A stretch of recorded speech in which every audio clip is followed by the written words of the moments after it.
So we've seen some highlights from the 410 sprints and the PA Thunder cars from Saturday night's program at Lincoln Speedway. So let's finish things off with a look at the 358 sprints in action in their 20-lap feature event.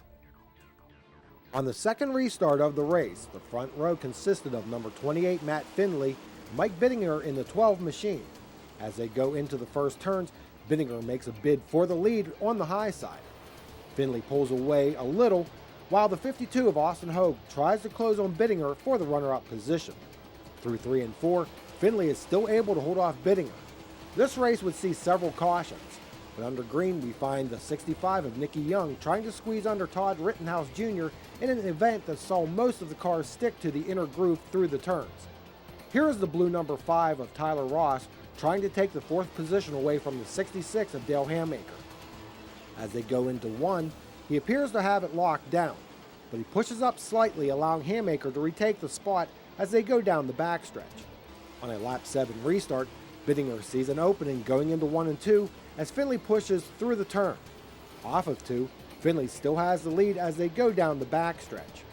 Bittinger still has the inside position as they battle through 3 and 4. On the exit, Bittinger is finally able to wrestle the top spot away from Findlay. Soon afterwards, Hogue is able to move into the runner-up spot, but this move passed Findlay. After another caution, Bittinger has a comfortable lead on Hogue, while Hammaker now has moved up to the 3rd spot. On a restart with 6 laps to go, Ross in the blue number 5 works the inside of Young for the 6th position as they exit turn 2. But a caution for Chris Esch would negate the pass before a lap is completed. In the closing laps, Hammaker slows off of turn 2 and loses spots on the grid as he tries to recover. He finds safe haven on the front stretch, but would go on to finish in the 10th position. Meanwhile, Mike Bittinger holds on to collect his second career 358 sprint win. Congratulations, Mike, on the win. With the 358s, it seems like the bottom was the place to be, and it seemed like just as soon as the leader pushed up a little bit, that was your opening. Well, that's your really only opportunity.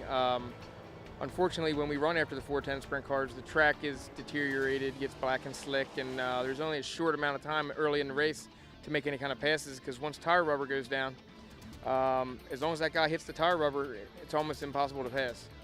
I kept telling myself, he's going to make a mistake, he's going to slip up, and when he does, I have to be there to pounce, and that's exactly what happened. Mike, there's been 7 different winners in the 7 races. I'd say this is a very competitive class. Well, it is. I mean, on any given night, there's 30 drivers here that have the potential opportunity to win. A lot of it's starting position, capitalizing on other people's mistakes. You know, you just got to be there at the right time. You know, basically, when the track gets how it is here tonight, slow and slick on the bottom, you're starting more towards the front. It gives you more opportunity to win. So it's kind of like, it's points handicapping. You know, I won this week. Next week, I'll start 12th. So it'll give an opportunity to somebody else to start up towards the front and have a chance to win. Last year, the track here was a little bit better, and we actually won from 17th one night, and another guy won from 21st. So far this year, they haven't got the track quite that good, but I'm looking forward to that time to come back around. Following Mike Bittinger across the line in the 358 sprints were Austin Hogue, Todd Rittenhouse Jr., Matt Findlay, and Nicky Young. So there you have it, some highlights from a full night of racing at Lincoln Speedway from this past Saturday night. Before we go, let's take a look at some special events for this upcoming week. The Appalachian Mountain Dirt Late Model Speed Week Series is still in action.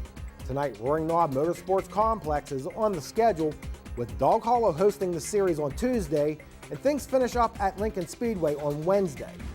USAC Sprints make a swing through the Keystone State this week. On Tuesday, they pay a visit to Grandview Speedway. Then they return to the state with shows at Big Diamond on Friday and Port Royal on Saturday. And the All-Star Circuit of Champions sprint cars are in action at Williams Grove on Friday, followed by a trip to Lincoln on Saturday. Well, that will wrap things up for this week's show. Once again, I'd like to thank Jan Miller, our production assistant here, for joining me on the show and for your contributions. Oh, you're welcome. I really enjoyed it. Well, we will see more of Jan in the future. And until next week, remember, if you want to contribute to the growth of our sport, quite simply support those who support racing.